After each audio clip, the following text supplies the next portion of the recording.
Hello, hello, hello. Welcome, everybody, to today's podcast of Her Version. This podcast is dedicated to hearing stories of struggle to triumph, a platform that allows individuals to tell their truth in order to inspire and uplift others. I am your host, Sabrina Victoria. If you are new to this podcast, make sure you follow, like, subscribe, and share.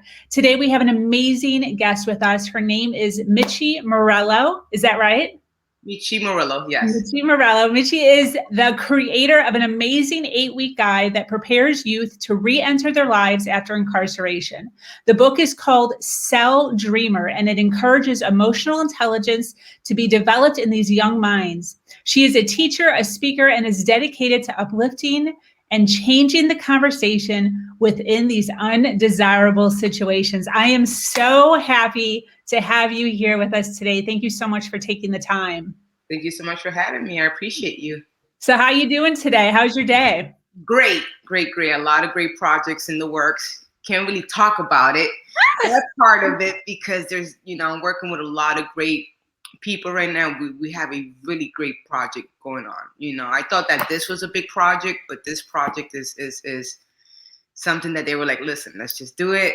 And then we'll be able to release it, talk about it. So we have to definitely get back to that one. Yes, awesome. So listen, normally when I do these podcasts, I dive deep into the person and then we kind of bring up what they're doing in their lives. But I wanted to do this one a little bit different because I really feel as if what you have going on and what you've created really should be the main topic along with your story of what we're talking about. So if you don't mind just telling us your project, what it is, what it looks like, and what was the thought process behind the idea?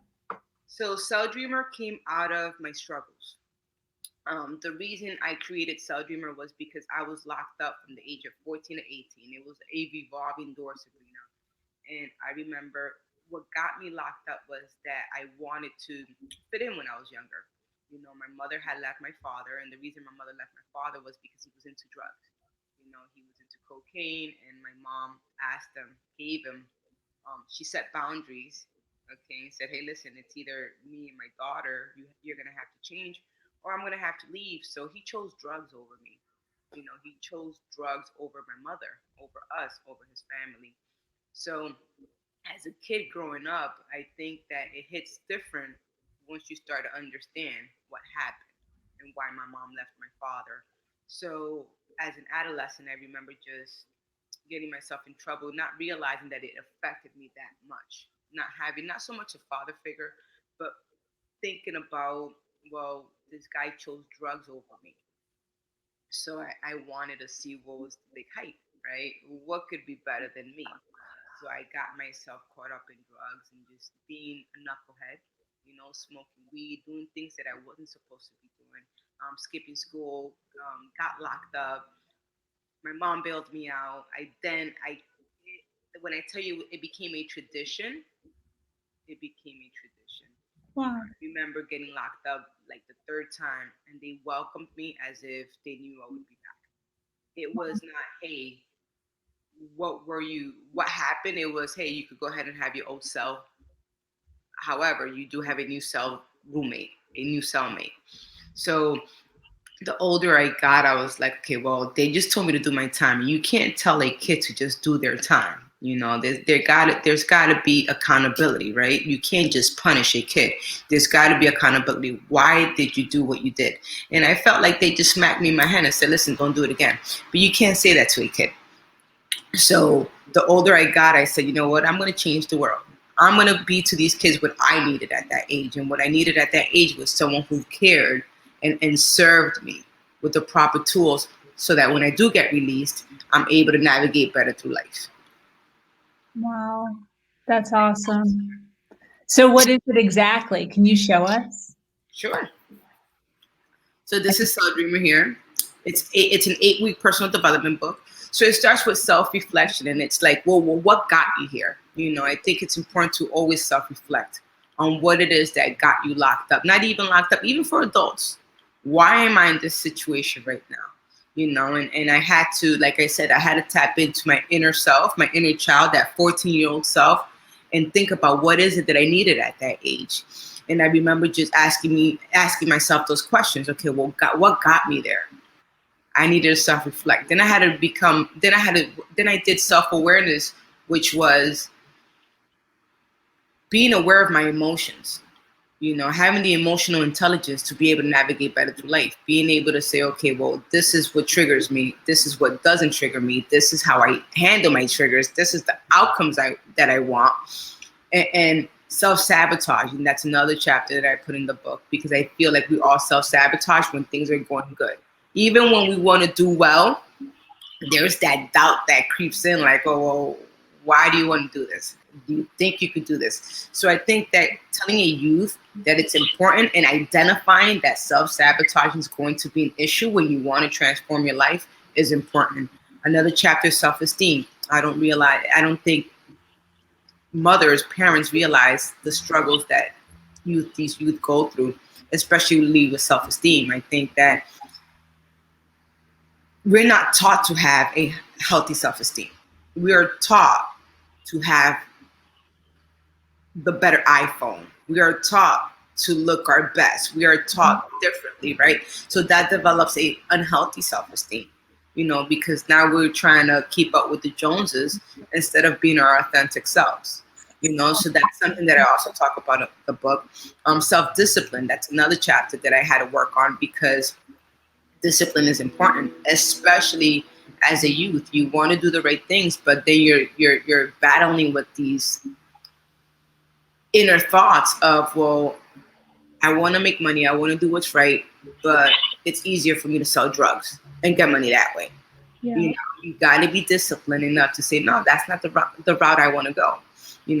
And the way I do the discipline, I do a discipline challenge, and it's a 21-day meditation challenge, to where they're able to meditate, and that's a challenge that I give them so that they're able to develop that discipline skill. No kidding. So you have one of the challenges in the book is to meditate for 21 days in a row? Correct. Ooh, that's so cool. So I actually kind of tricked them into meditating so that they could calm their brain. So it's how disciplined are you? Because we all say we're disciplined until it's time to do something consistently. And we ended up, so I did a challenge, and they meditate for 21 days. Wow. So then I also have a 21-day journal on how it went throughout the 21 days. Very cool. I love that, because very well that these kids meditation is not in their vocabulary. But the way I did it was, it's important. We all dealt with anxiety. I used to deal with anxiety. I used to deal with OCD. And what helped me was being able to meditate and just calm my mind and be in the present moment. And one of the things that I always say is, look at this time as preparation, not as a punishment.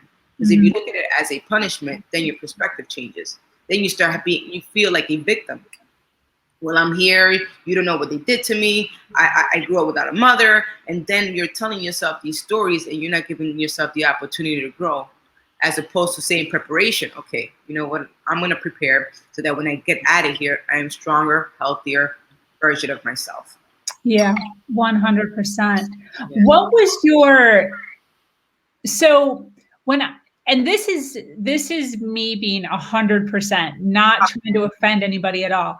But when I think of children or young adults incarcerated or in juvie or whatever it is, and I think of the statistics that go along with those individuals, and what I view would be appropriate for a handout or for teaching these kids to do it differently.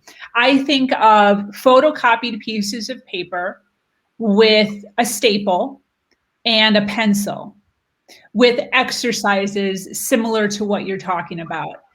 And then I look at the way that you decided to package your program is like night and day difference. And I'm assuming that there's a reason behind how rich and valuable your packaging looks. Is there a reason behind that? I've always liked to over exceed at things. I always want to give 100%. I never want to. I'm always looking to over deliver. You know, I want them engaged. Right now, the cool thing, the trend is like matte black. So I made it matte black, not a glossy black. Yeah. Like I was very strategic with the packaging, with what's in it, just because I wanted them to gravitate to it. Yeah.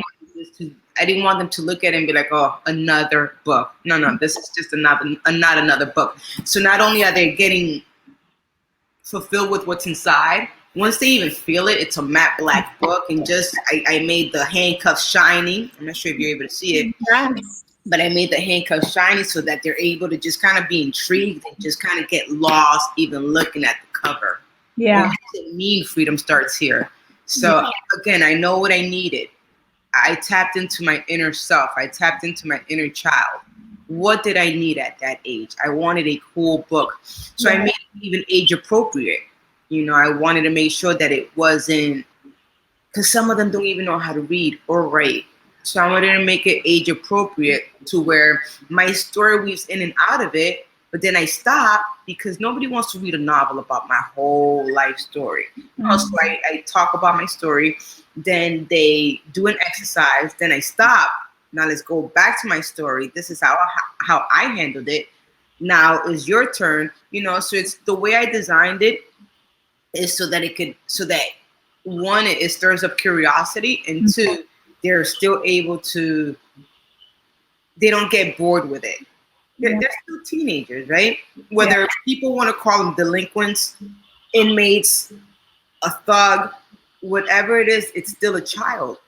And I don't think that people realize that. A criminal, whatever people call them, let's be honest, they're only a child. They're just hurting, you know, based on their environment, based on what's happened, based on their trauma.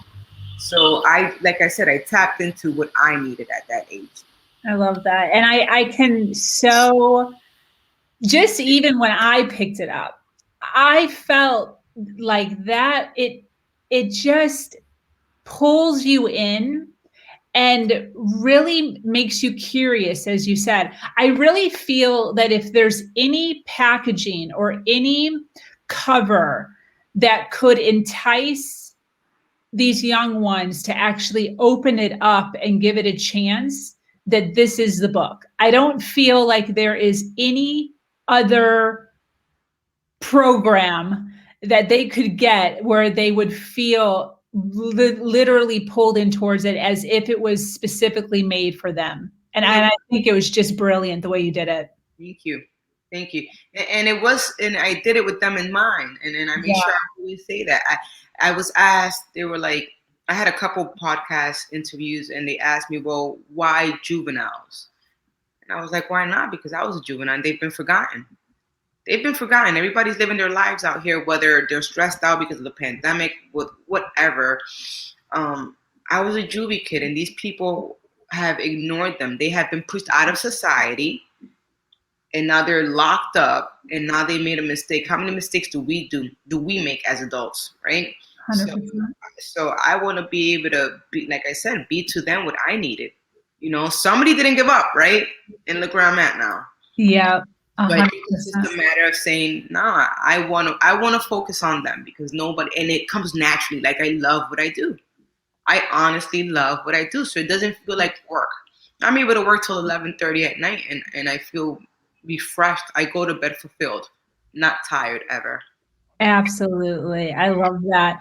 What are you envisioning for these young kids? What kind of impact are you dreaming up for their future? What are you seeing for them? I see change. I see generational curses just broken. I see the revolving door stopping. I see it just stopping, because this is a book of healing, to where they're able to look within. I don't give them the answer. They have to actually go searching for the answer within themselves. Wow.